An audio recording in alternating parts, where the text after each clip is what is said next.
하나님의 말씀 봉독하겠습니다. 하나님의 말씀은 미가서 6장 6절부터 8절까지의 말씀을 제가 봉독하도록 하겠습니다.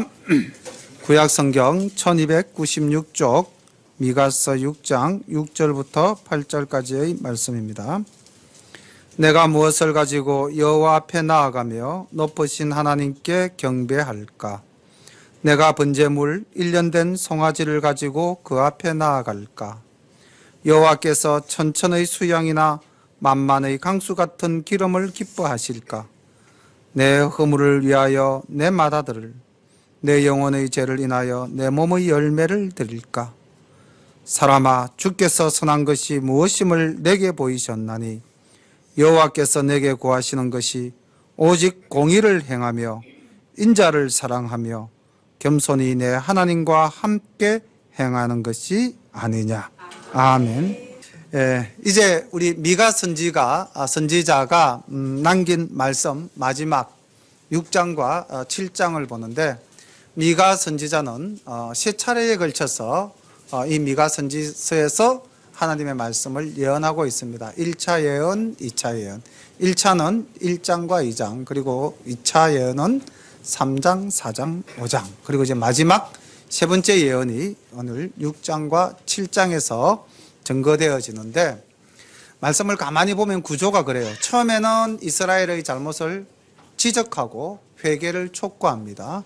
그리고 후반부에 가면은 하나님께서 그 남은 자, 돌이켜서 돌아오는 자, 회개하는 자를 구원하시겠다는 또 놀라운 약속의 말씀을 우리에게 주시는 것을 볼 수가 있는데, 오늘 6장과 7장도 그러한 구성으로 되어져 있습니다.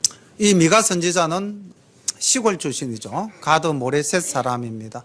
그래서 이스라엘 그 예루살렘에 있는 중심부에 있는 사람들은 웬 시골떡이가 올라와서 이렇게 이야기를 하나. 그런데 그 말씀 자체가 좋은 이야기가 아니잖아요. 잘못을 지적하고 특히 가난하고 약한 자를 착취하는 지도자 계층을 오밀 꾸짖는 이 소리에 대해서 그들은 그렇게 신경을 쓰지 않았습니다. 그런데 이제 우리가 오늘 오후부터 이사야서 말씀을 보게 되는데, 왕족 출신의 선지자였던 이사야는 이 미가 선지자의 말을 새겨들었던 것 같아요. 그래서 이사야서를 보면은 미가서에서 나왔던 말씀이 그대로 반복되어지는 장면이 나옵니다. 나중에 오후에 혹시 말씀을 전갈 오늘 제가 1장을 준비했는데 2장에서 그 말씀이 나오거든요. 다음 주에 제가 그 말씀을 미가 선지자의 말씀과 연결시켜서 알려드리도록 하겠습니다. 오늘은 이제 이 미가 선지자가 마지막으로 증거하는 말씀 6장 1절부터 말씀을 보도록 하겠습니다. 너희는 여호와의 말씀을 들을지어다. 내게 이르시기를 너는 일어나서 산 앞에서 쟁변하여 작은 산으로 내 목소리를 듣게 하라 하셨나니, 너희 산들과 땅의 견고한 지대들아, 너희는 여호와의 쟁변을 들으라. 여호와께서 자기 백성과 쟁변하시며 이스라엘과 변론하실 것이라. 지금 6장 1절의 내용은 마치 하나님께서 이제 재판 자리에서 이스라엘 백성들을 대상으로 재판하는 모습으로 말씀이 전개되어지고 있습니다. 쟁변한다, 논쟁한다, 시시비비를 가리시는 것이죠. 어떻게 시시비비를 가리시는지 한번 보겠습니다. 3절, 이르시기를 내 백성아, 내가 무엇을 내게 행하였으며 무엇에 너를 괴롭게 하였느냐? 너는 내게 증거하라. 내가 너희들에게 혹 너희의 신으로서 부당하게 대한 것이 있는가? 한번 말해보아라. 나는 너희를 이렇게 사랑하였다. 이제 주님의 사랑하심이 나타납니다. 내가 너를 애굽 땅에서 인도하여 내어 종로로 타는 집에서 속량하였고, 모세와 아론과 미리암을 보내어 내 앞에 행하게 하였느니라. 내 백성아, 너는 모압 왕 발락의 꾀한 것과 보올의 아들 발람이 그에게 대답한 것을 추억하며 시딤에서부터 길갈까지의 일을 추억하라. 그리하면 나 여호와의 어렵게 행한 것을 알리라 하실 것이니라. 그러니까 이스라엘의 역사를 돌아보면 하나님은 어떤 분이셨다? 죄의 노예에서, 죄의 생활에서 속량시키셨죠. 그리고 부활의 그 악한 흉계를 면하게 하셨습니다. 그리고 요단강을 가르시고 이제 가나안 땅을 허락해 주셨다는 것이죠. 이 여호와 하나님은 이스라엘 백성들만의 하나님이십니까? 자, 오늘날 우리의 삶을 한번 돌아봅시다. 하나님께서는 이스라엘 백성들을 이렇게 사랑하시고 지켜주셨듯 우리 또한 죄에서 구원하여 주시고 우리가 이 땅을 살아가면서 악한 흉계에 빠지지 않도록 늘 지키시고 보호해 주셨으며 또한 우리를 가나안 땅으로 인도한 이스라엘 백성처럼 우리의 삶을 하나님 품 안에 늘 품어주지 않으셨습니까? 그러니까 우리는 하나님 은혜에 감사할 따름이죠. 우리는 이러한 하나님의 은혜에 감사하고 있습니까? 아니면은 하나님 오늘 내 삶이 왜 이렇게도 고단합니까? 혹시 불평이나 원망하고는 있지는 않습니까? 또는 뭐 그런 분들은 전혀 없으리라고 생각을 하는데 하나님이 주신 능력과 힘으로 내 이웃을 괴롭히거나 착취하는 일은 전혀 없을 거라고 믿습니다. 예. 우리나라 전직 대통령을 지내신 분께서 교회 장로님이셨는데 어디서 이야기할 때마다 너무너무 부끄러워서 고개가 저절로 그냥 숙여져 버립니다. 예. 하나님이 주신 지혜와 하나님이 주신 능력으로 그분이 정말 이 나라를 위해서 자기를 위하는 것 같이 하셨다면 얼마나 우리 기독교인들이 어깨를 펴고 당당하게 살아갈 수 있겠습니까? 그런데 장로님이 나라를 이렇게 힘들게 해놓았으니 우리 기독교인들이 어떻게 힘을 낼 수가 있겠습니까? 그러나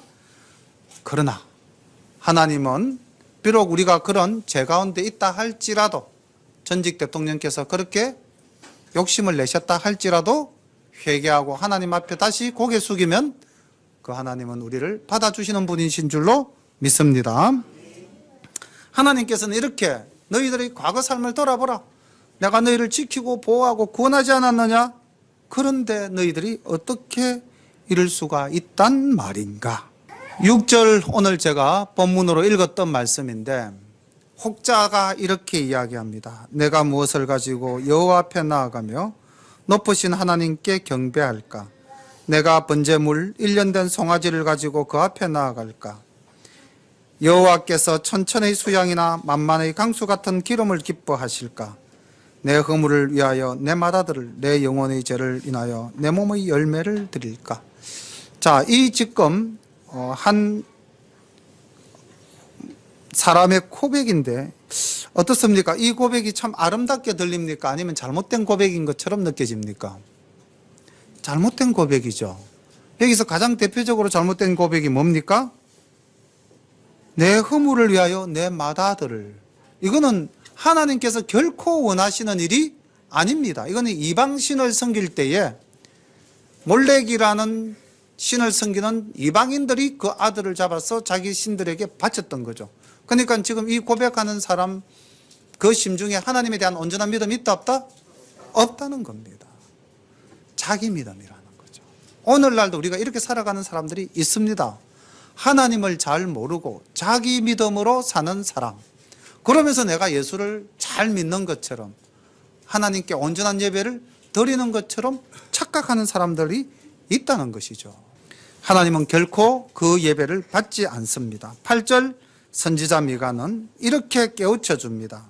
사람아, 주께서 선한 것이 무엇임을 내게 보이셨나니 여호와께서 내게 구하시는 것이 오직 공의를 행하며 인자를 사랑하며 겸손히 내 하나님과 함께 행하는 것 아니냐. 미가 선지자는 세 가지로 하나님께 드려야 할 우리의 예배, 우리의 삶의 모습을 이야기하고 있습니다. 첫 번째가 뭡니까? 공의를 행하는 것입니다. 우리가 이 땅을 살아가면서 하나님의 말씀에 따라서 의의 열매를 맺어야 할 것입니다. 두 번째로 인자를 사랑하라. 내 이웃을 내 몸같이 사랑하라는 것입니다. 하나 여쭤보겠습니다. 가족은 내 이웃입니까? 아닙니까? 그렇죠. 내가 아닌 내 가족도 내 이웃입니다. 그러니까 내가 내를 사랑하듯이 누구를 사랑해야 됩니까? 아내를 사랑하고 남편을 사랑하고 자녀를 사랑해야 됩니다. 이게 사람들이 살면서 내 이웃을 사랑하라 그러니까 그냥 가족 빼놓고 가족 바깥 사람을 먼저 생각하는데 아니에요. 구원은 어디에서부터? 가정 구원에서부터, 가족 구원에서부터 시작되어야 됩니다. 우리가 뭐 해외 나가서 선교 사업하는 것도 굉장히 아름답고 선한 일이지만은 그보다도 먼저 내 가정부터 구원하는 것이 더 아름답고 하나님 보시기에 기뻐하는 일입니다. 가족을 사랑하십니까? 내 몸같이 사랑하십니까? 예, 뭐 장로님이 굉장히 크게 아멘을 하셨는데, 가족을 내 몸같이 사랑하는 이 사랑이 우리 열린교회 모든 성도님들의 가정에 풍성하시기를 소망합니다. 그리고 이제 우리가 손을 더 넓이 펴서 이웃을 정말 사랑해야 할 것입니다. 그 다음 세 번째로 선지자가 요구한 것은 내 하나님과 함께 행하는 것. 하나님과 함께 행한다. 하나님과 함께 동행한다. 성경에 보면은 하나님이 함께 동행한 사람으로서 복받은 사람이 창세기에 나오는데 그 이름이 요셉입니다. 요셉이 등장하는 창세기 39장을 살펴보면은요, 요셉이 어떠한 상황에 있더라도 하나님은 그와 함께 하셨습니다. 믿습니까? 그가 노예로 팔려갈 때도 함께 하셨고요, 그가 보디바라의 집에서 감옥에 갇힐 때도 함께 하셨습니다. 놀라운 것은 하나님이 함께 하심만 아니라 더 놀라운 것은 그 요셉이 항상 하나님을 의지하였다는 것입니다. 그러니까 손뼉도 마주쳐야 소리가 나죠. 하나님이 우리와 함께 하시지만은 내가 하나님과 함께 하신다는 것을 믿고 의지할 때 우리의 삶 속에 놀라운 기적들이 일어나는 것입니다. 요셉이 어떻게 되었습니까? 보디발의 집에 노예로 팔려갔지만 그는 가정 총무를 다스리는 집사가 되었고요, 모함에 빠져서 감옥에 갔지만은 하나님이 모든 일에 복을 주셔서 주변 사람을 감동시키고 또 그들로 하여금 인정받게 해서 마침내는 어떻게 되죠? 애굽이란 나라의 총리가 되어서 마지막 기근이 들어서 가족이 죽게 되었을 때에 그 가족을 구원하는 구원자로서의 삶을 살지 않았습니까? 그러니까 우리가 여기서 하나님과 함께 행하는 것, 이것이 우리에게 큰 복인 줄로 믿으시기를 바랍니다. 이제 9절 말씀 봅니다. 여호와께서 성읍을 향하여 외쳐 부르시나니 완전한 지혜는 주의 이름을 경외함이니라. 너희는 매를 순히 맞고 그것을 정하신 자를 순종할지니라. 참 조금 거북하고 어려운 말씀이지만은 아멘으로 우리는 이 말씀을 영접해야 할 것입니다. 우리가 하나님께서 징계를 내리실 때 피하고 싶죠. 엄마가 회초리를 들고 아이를 초달하려고 그러면 아이는 어떻게 합니까? 바지를 걷어 올리고 어머님 제가 잘못했으니 10대를 맞겠습니다 하고 순수히 앞에 다가옵니까? 도망가죠. 예. 사람의 심리가 그렇습니다. 아이가 부모님 앞에서 도망가듯 우리도 하나님의 징계 앞에서는 도망가려고 합니다. 그것을 받아들이려 하지 않습니다. 나의 논리로 거부합니다. 내가 하나님께 잘못된 것이 뭐가 있습니까? 고개를 들기가 쉽죠. 그러나 오늘 우리에게 주어진 완전한 지혜는 하나님의 이름을 경외하고 하나님의 말씀에 순종하는 것입니다. 시편의 기자는 94편 12절에 이렇게 기록하고 있습니다. 여호와여, 주로부터 징벌을 받으며 주의 법으로 교훈하심을 받는 자가 복이 있나이다. 하나님의 말씀으로 교훈을 받는 자, 하나님의 말씀으로 징계를 받는 자가 복이 있습니다. 왜요? 회개하고 하나님의 품으로 돌아가지 않습니까? 그런데 하나님의 징계나 하나님의 법을 받지 않는 자는 자기의 길로 가버리고 결국은 멸망으로 갈 수밖에 없지 않습니까? 그래서 선지자는 9절에서 완전한 지혜를 통하여 하나님이 주시는 매를 막고 그 다음 그 정하신 자에게 순종하라 하셨다, 이렇게 기록하고 있습니다. 10절부터 봅니다. 이스라엘의 잘못을 책망합니다. 악인의 집에 오히려 불의한 재물이 있느냐? 축소시킨 가정한 에바가 있느냐? 내가 만일 부정한 저울을 썼거나 주머니에 거짓 저울추를 두었으면 깨끗하겠느냐? 그 부자들은 강포가 가득하였고 그 거민들은 거짓을 말하니 그 혀가 입에서 괴사하도다. 사람이 이 땅을 살아가면서 추구하는 것이 이익이죠. 물질적인 이득을 취하려고 하는 것이 인간입니다. 그러다 보니 여기 보니까 가정한 에바, 우리나라 말로 번역을 하자면은 되라고 생각합니다. 곡식을 파는 사람이 되를 속이는 경우가 있죠. 마치 이렇게 수북하게 쌓아서 넉넉하게 주는 것 같아 보여도 나중에 보면은 그 대 밑에 이런 그릇을 엎어 놓아 가지고 양을 속이는 경우. 그 다음 저울에 물건을 달아서 팔 때 그 저울추를 속이는 일이 비일비재하죠. 오늘날도 우리가 음식점에 가서 음식을 먹거나 시장에 가서 물건을 살 때 속이는 상인들은 자기의 양심을 속이고 이러한 죄를 범하고 있습니다. 이것은 과거나 오늘이나 변함이 없죠. 그런데 하나님께서는 이스라엘 백성을 애굽 땅에서 불러내어서 가나안 땅을 주실 때 레위기에서 이렇게 말씀을 하셨어요. 레위기 19장 36절에 공평한 저울과 공평한 추와 공평한 에바와 공평한 흰을 사용하라. 나는 너희를 인도하여 애굽 땅에서 나오게 한 너희 하나님 여호와니라. 하나님께서는 모든 것을 정직하게 하라고 말씀하셨거든요. 이 땅을 살아가면서 각자가 맡은 자리에서 일을 할 때 직장에서 일하는 자는 어떻게 해야 되겠습니까? 선한 양심의 저울에 눈속임이 없어야 할 것입니다. 항상 성실하게, 누가 보건 보지 않건 신실하게 자기의 일을 다 해야 할 것이고요. 혹시 장사하시는 분이 계신다면은 항상 대접하는 마음으로, 내 가족에게 음식을 하는 마음으로 넉넉하게 제공해야 할 것입니다. 이것이 우리가 삶 속에서 하나님의 영광을 나타내는 것인 줄로 믿습니다. 그런데 이스라엘 사람들이 그렇게 하지 않았다는 거예요. 저울의 추를 가지고 물건의 양을 속이고 에바를 줄여서 이익을 남겼다는 거죠.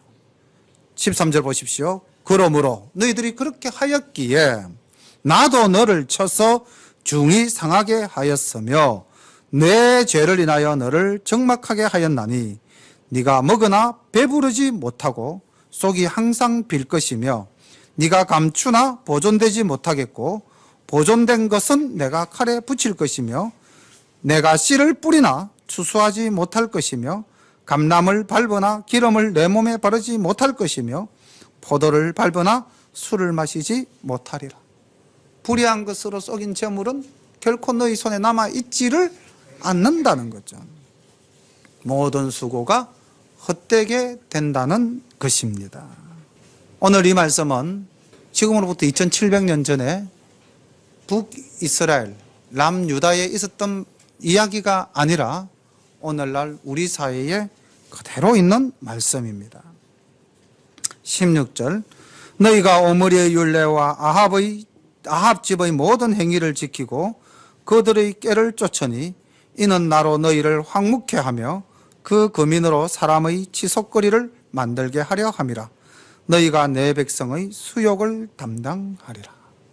자, 이렇게 이스라엘이 잘못된 길로 간 데는 하나님의 말씀보다는 무엇을 쫓았다는 것입니까?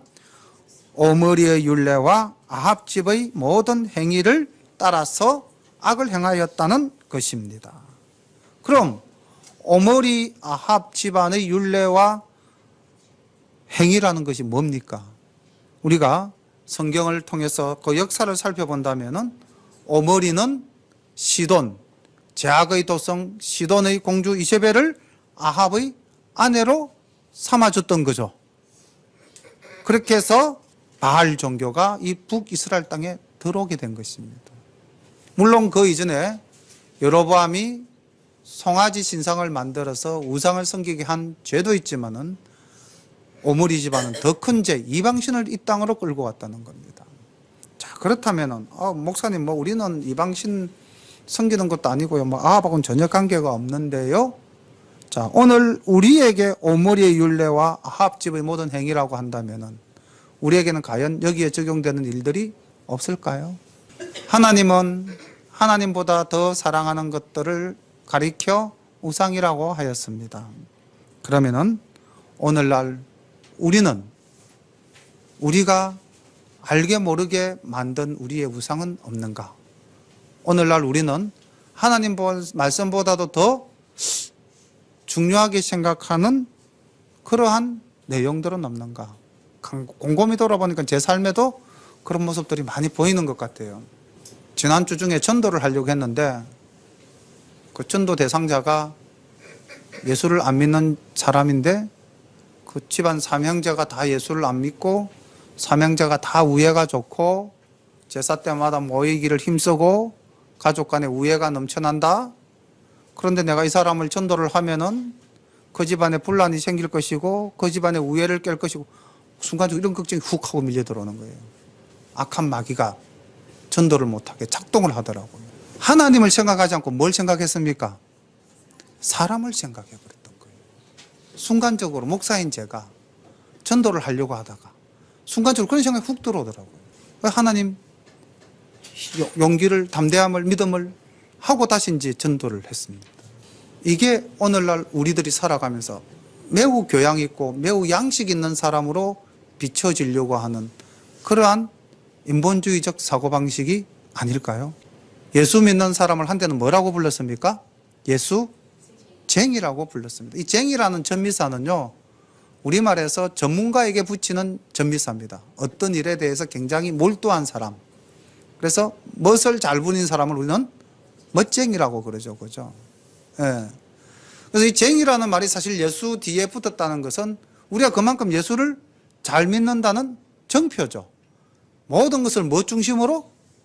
예수 중심으로 살아간다는 훈장입니다. 그런데 우리는 예수쟁이 크면 어떻게 생각해요? 조금 부끄럽게 생각을 하죠. 사실은 이방인들이 붙여준 가장 아름다운 이름이 예수쟁이입니다. 모든 사고의 기준이 예수님에게 국한된다는 것이죠. 그렇지 못했다는 겁니다. 이것이 오므리의 율례나 아합집의 행위가 아닐까. 오늘날 우리 삶 속에 여전히 뿌리 내리고 있는 악의 썬뿌리는 교묘하게 변형되어서 내 삶의 우상으로 남아있는 것은 아닌가. 그렇게 되었을 때에 우리는 사람의 치솟거리, 사람에게 치욕을 당하는 비방의 거리가 된다는 것입니다. 저거 예수적인 줄 알았더만 아니네. 이게 바로 비방거리가 되는 것이죠. 7장 말씀을 봅니다.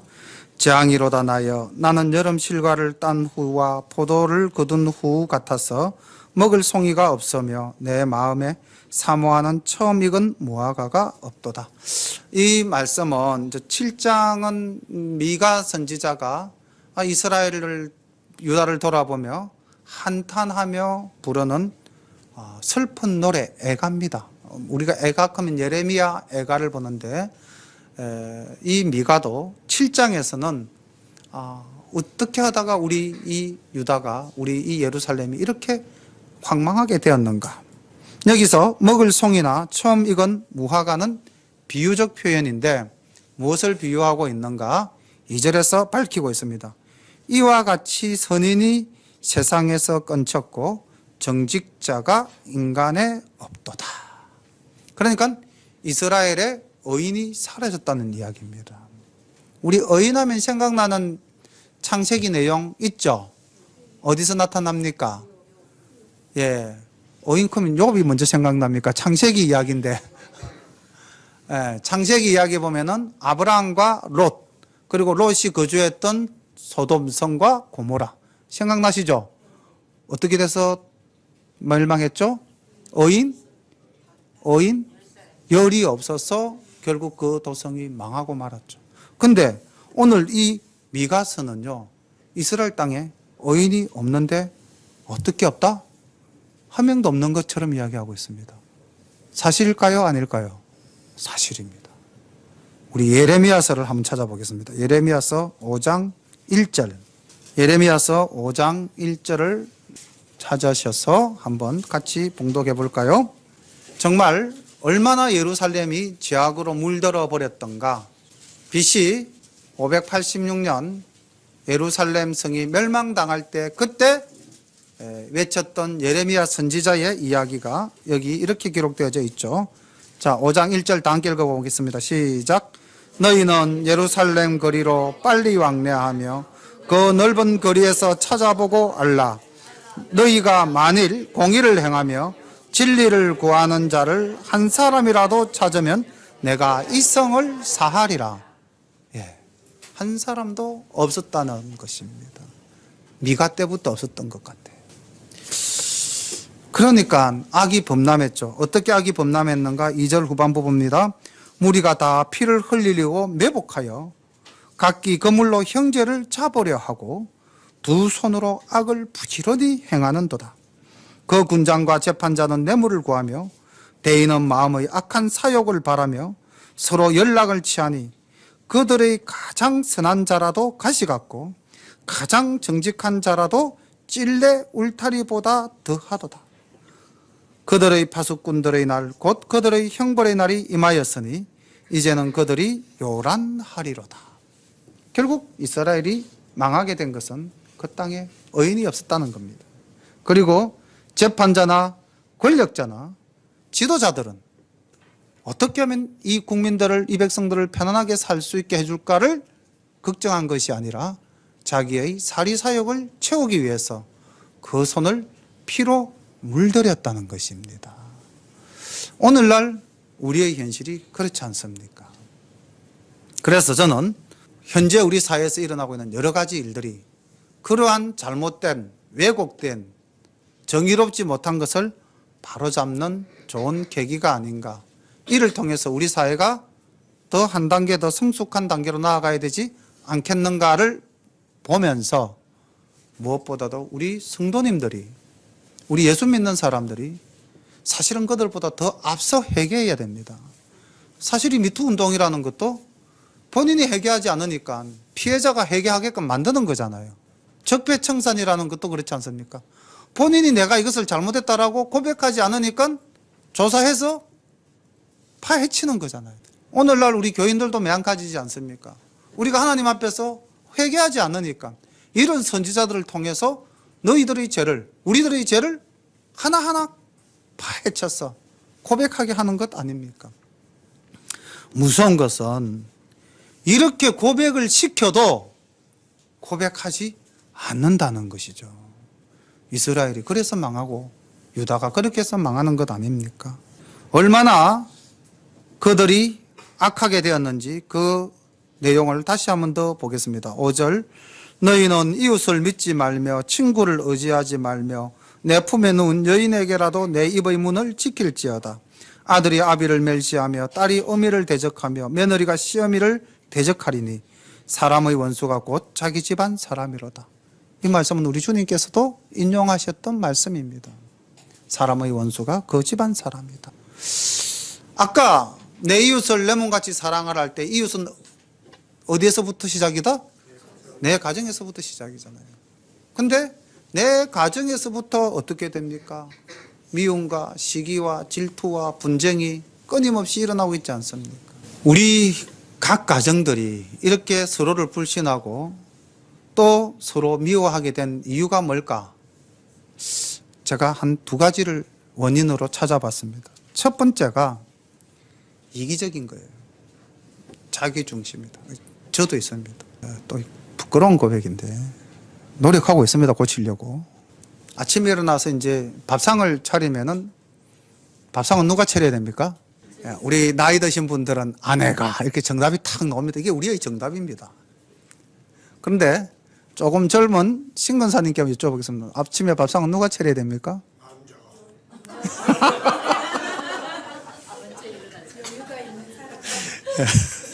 장로님,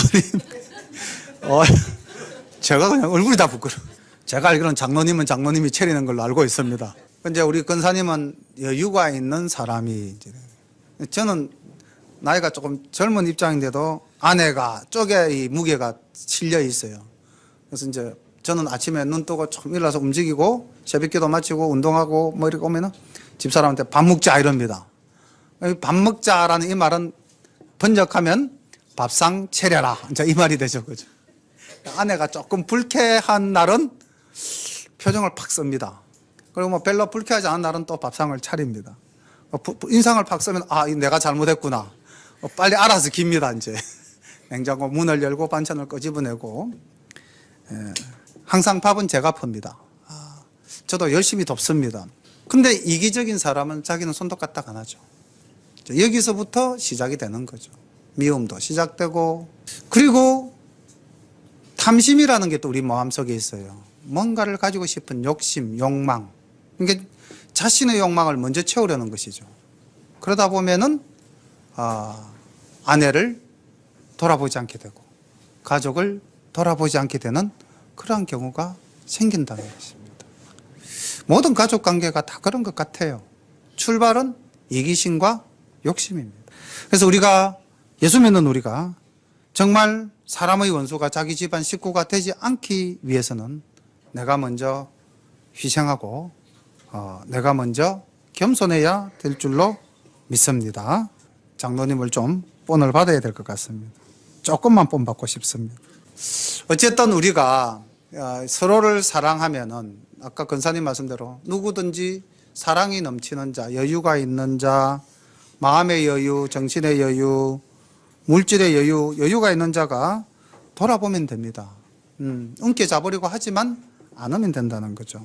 이제 7절부터 마지막 절까지 쭉 살펴보면은 이러한 상황 속에 있지만은 그러나 하나님께서는 우리를 구원하실 것이라는 소망을 노래하고 있습니다. 오직 나는 여호와를 우러러보며 나를 구원하시는 하나님을 바라보나니 나의 하나님이 나를 들으시리로다. 우리의 기도를 하나님께서는 들어주신다는 것입니다.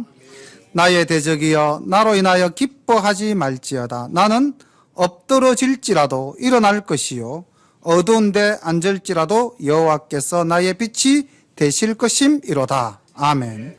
이 미가의 고백이 우리의 고백이 되어야 할 것입니다.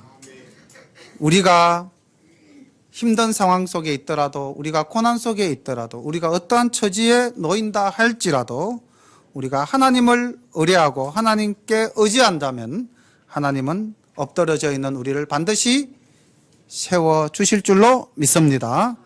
고린도후서 4장 8절과 9절 말씀 잘 알고 계시는 말씀이죠. 바울이 이렇게 고백하고 있습니다. 우리가 사방으로 우겨쌈을 당하여도 쌓이지 아니하며 답답한 일을 당하여도 낙심하지 아니하며 핍박을 받아도 버림받지 아니하며 거꾸러뜨림을 당하여도 망하지 아니할 것이다. 이것이 바울의 신앙 고백입니다. 이 고백이 우리의 고백이 될 줄로 믿습니다. 미가의 고백, 바울의 고백. 어떠한 상황 속에 우리가 있다 할지라도 우리를 구하시는 하나님이 우리와 함께 하신다면은 우리는 그 상황 속에서 일어설 줄로 믿습니다. 9절 내가 여호와께 범죄하였으니 주께서 나를 위하여 심판하사 신원하시기까지는 그의 노를 당하려니와 받을 것 받아야겠죠. 그 다음 주께서 나를 인도하사 강명에 이르게 하시리니 내가 그의 의를 보리로다. 나의 대적이 이것을 보고 부끄러워하리니 그는 전에 내게 말하기를 내 하나님 여호와가 어디 있느냐 하던 자라. 그가 그리의 진흙같이 밟히리니 그것을 내가 목도하리로다. 우리를 비웃던 자, 우리를 비방하고 조롱하는 자, 하나님을 떠나는 자, 하나님을 무시하는 자는 반드시 수치를 당한다고 10절과 16절, 17절에서 계속 말씀하고 있습니다. 11절 내 성벽을 건축하는 날 곧 그날에는 지경이 넓혀질 것이라. 그날에는 아수르에서 애굽 성읍들에까지, 애굽에서 하수까지, 이 바다에서 저 바다까지, 이 산에서 저 산까지의 사람들이 내게로 돌아올 것이나 그 땅은 그 거민의 행위의 열매로 인하여 황무하리로다. 그러니까 이스라엘은 회복되지만은 이방 땅은 황무케 될 것이다. 원컨대 주는 주의 지팡이로 주의 백성 곧 갈멜 속 살림에 홀로 거하는 주의 기업의 때를 먹이시되 그들을 옛날같이 바산과 길르앗에서 먹이옵소서. 가라사대 네가 애굽의 땅에서 나오던 날과 같이 내가 그들에게 기사를 보이리라.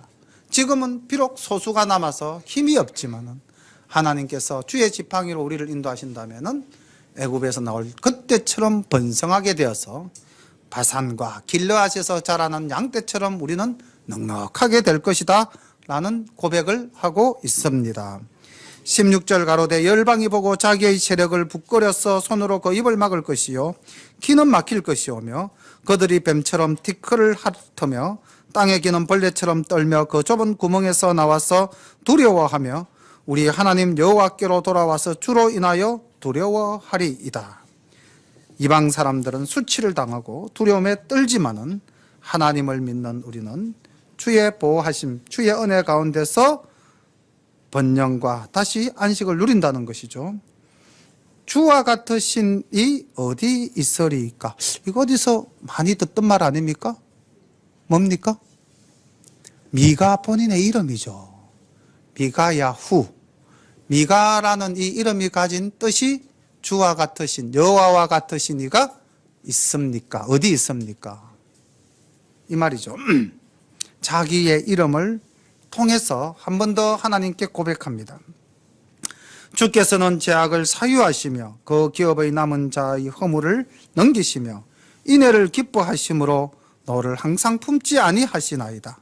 다시 우리를 긍휼히 여기셔서 우리의 죄악을 발로 밟으시고 우리의 모든 죄를 깊은 바다에 던지시리이다.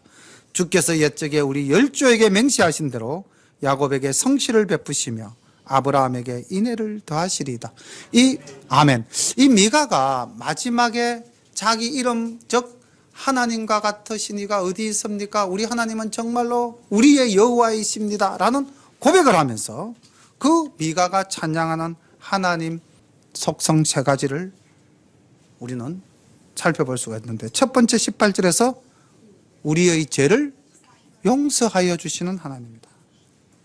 우리가 어떠한 죄를 짓더라도 하나님은 우리가 회개하고 그 앞에 꿇어 엎드리면 용서해 주십니다.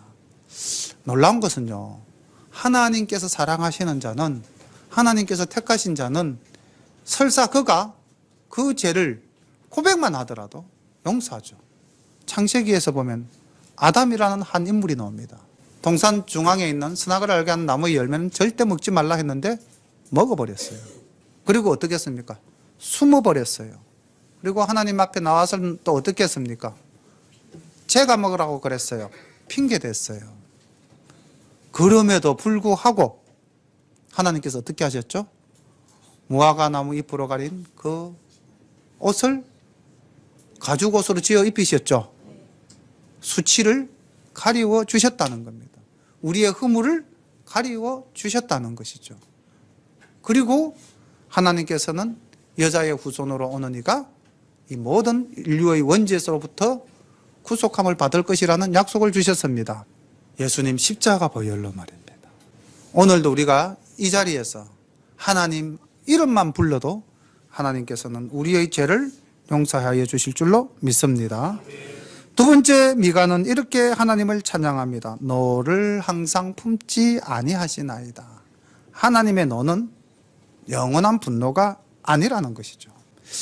하나님의 그 사랑, 하나님의 그 너그러움, 이걸 잘 나타내주고 있는 내용 중에 뭐 여러 개가 있지만은 하나님께서 출애굽한 이스라엘 백성들에게 말씀을 주실 때 이렇게 말씀을 주셨어요. 출애굽기 20장 5절과 6절 말씀을 보면은 우상 그것들에게 절하지 말며 그것들을 섬기지 말라. 나 여호와 너희 하나님은 질투하는 하나님인즉 나를 미워하는 자의 죄를 갚되 아비로부터 아들에게로 3대까지, 이 3대의 밑줄을 꺼주시고요. 이렇게 하거니와 나를 사랑하고 내 계명을 지키는 자에게는 어디까지? 천대까지 은혜를 베푸시느니라. 하나님의 노는 잠깐이면 끝난다는 겁니다. 그리고 하나님의 은혜와 사랑은 영원하다는 겁니다. 이분이 우리 하나님이십니다. 우리가 믿는 하나님은 우리의 잘못에 대해서 너를 오랫동안 품고 계시지는 않습니다. 그리고 20절에 보면은 우리 열조에게 맹세하신 대로 하나님은 언약의 하나님이십니다. 우리에게도 새 계명을 주셨죠. 하나님은 언약에 신실하신 분이십니다. 민수기 23장 19절을 보니까 하나님은 인생이 아니시니 시근치 않으시고 인자가 아니시니 후회가 없으시도다. 어찌 그 말씀하신 바를 행치 않으시며 하신 말씀을 실행치 않으시랴. 하나님은 반드시 그 약속한 것을 우리에게 이루어 주시는 분이신 줄로 믿으시기를 바랍니다. 그래서 이 미가 선지자는 마지막 결국 결론에 가서는 하나님은 우리의 찬양을 받으실 분이시고 하나님은 우리를 구원하시는 분이시고 우리는 그의 품에서 영원한 안식을 누릴 수 있다는 것입니다. 지금 우리를 비방하고 우리를 조롱하는 원수는 곧 부끄러워할 대상이 될 것이다. 그래서 혹 우리가 오늘날 누구로부터 조롱을 받습니까? 누구로부터 비난을 받습니까? 누구로부터 학대를 당합니까? 두려워하지 말기 바랍니다. 하나님께서 우리를 다시 불러 세워 일으키시고 그들을 부끄럽게 하실 것입니다. 우리는 늘 온전한 믿음으로 신실하게 하나님을 바라보며 각자의 삶에서 공의를 실현하는 그런 당당한 예수쟁이가 되시기를 축원합니다. 기도드리겠습니다. 사랑의 아버지 하나님, 은혜를 감사합니다. 오늘도 귀한 선지자 미가의 말씀으로 우리 하나님과 같으신 이가 이 땅에 없음을 다시 한 번 더 찬양하며 고백합니다. 환난과 고난 속에 어려운 삶을 살아가고 있는 우리 성도들 있다면 하나님 새 힘을 불어넣어 주시어서 당당히 털고 일어설 수 있는 용기를 허락하여 주옵소서. 우리 모두가 어떠한 상황에 놓이든지 주의 이름을 부끄럽게 하지 않는 자가 될 수 있도록 늘 주님의 공의를 생각하며 살아갈 수 있도록 인도하옵소서. 오늘도 놀라운 주님의 은혜에 감사드리며 예수님 이름 받들어 기도드리옵나이다. 아멘.